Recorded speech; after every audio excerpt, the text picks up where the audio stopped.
اللہ پر توکل کی حدیں اس قدر وسیع رکھو کہ اگر تمہاری مانگی گئی دعائیں نہ بھی پوری ہوں تو تب بھی تمہارے عبادت، توکل اور دعاؤں میں کمی نہ آئے۔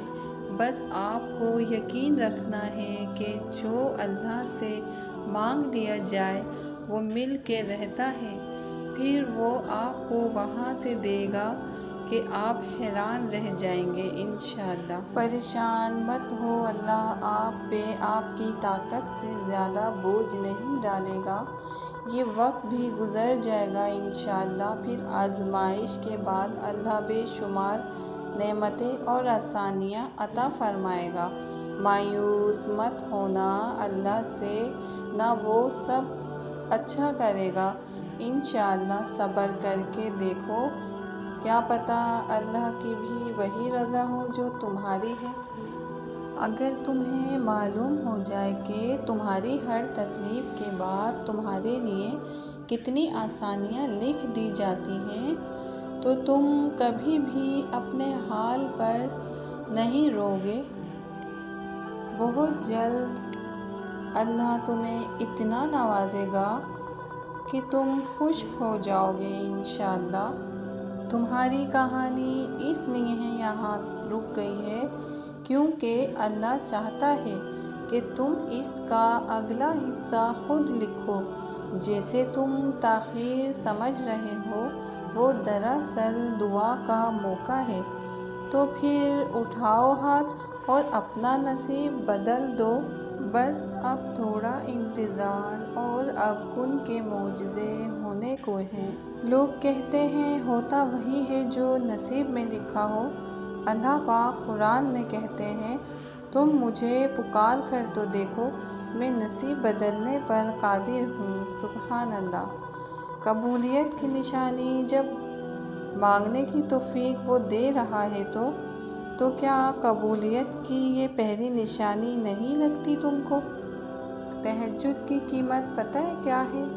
تہجد اتنی قیمتی ہے، اگر اللہ ہمیں نہ دیتا تو ہم کبھی سمجھ ہی نہیں پاتے کہ اللہ کی محبت کس کو کہتے ہیں۔ پتہ ہے مجھے کن لفظوں سے ہمت ملی ہے؟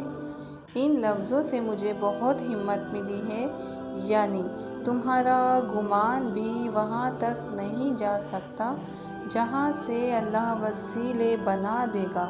بس تمہیں یقین رکھنا ہے، جو اس سے مانگ لیا ہے نا وہ مل کر رہتا ہے، پھر وہ تمہیں وہاں سے دے گا کہ تمہاری دعائیں بھی حیران رہ جائیں گی انشاءاللہ۔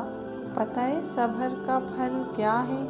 اللہ دیکھ رہا ہے کہ آپ کتنی اذیت میں ہیں اور کتنی مشکل سے صبر کو قائم رکھا ہوا ہے۔ دیکھنا بہت جلد وہ آپ کو سکون سے نوازے گا اور آپ کے صبر کا پھل ضرور عطا کرے گا۔ صبر کر لو یہ سوچ کر کہ جو ہو رہا ہے اس میں اللہ کی مصلحت اور تمہاری بہتری ہے۔ اللہ کے فیصلوں پر یقین رکھو، اس پر یقین رکھنے والے خالی ہاتھ نہیں جاتے۔ صبر سے گزار کر وہ تمہارے یقین کا امتحان لیتا ہے، وہ تمہیں سزا نہیں دیتا ہے، وہ تو بس تمہیں اپنے قریب لانے کے لیے آزماتا ہے۔ پتہ ہے دعاؤں کی طاقت کیا ہوتی ہے؟ دعاؤں میں اتنی طاقت ہوتی ہے کہ یہ اللہ سے ہر بات منوا لیتی ہے، پھر مسئلہ نصیب کا ہو یا قصہ ماضی کا ہو، ادھوری کہانی ہو یا ناممکن کام۔ خوش نصیب عورتیں پتہ ہے کون ہوتی ہیں؟ اور کچھ عورتیں اتنی خوش نصیب ہوتی ہیں کہ ان کے پسندیدہ مرد ان کو پانے کے لیے دنیا سے لڑتے ہیں اور اللہ کے آگے روتے ہیں۔ اللہ تعالیٰ نے سورہ عمران میں خود فرمایا ہے کہ دعا پہاڑوں کو بھی ان کی جگہ سے سرکا سکتی ہے، تو قبولیت کا تو شک بنتا ہی نہیں ہے۔ گھبراؤ نہیں، پریشان نہ ہو، نا امید نہ ہو، وہ تمہاری ہر صدا سن رہا ہے، تمہارے آنسو اس کے لیے بہت قیمتی ہیں۔ وہ بہت جلد تمہاری دعاؤں پر کن فرمائے گا انشاءاللہ۔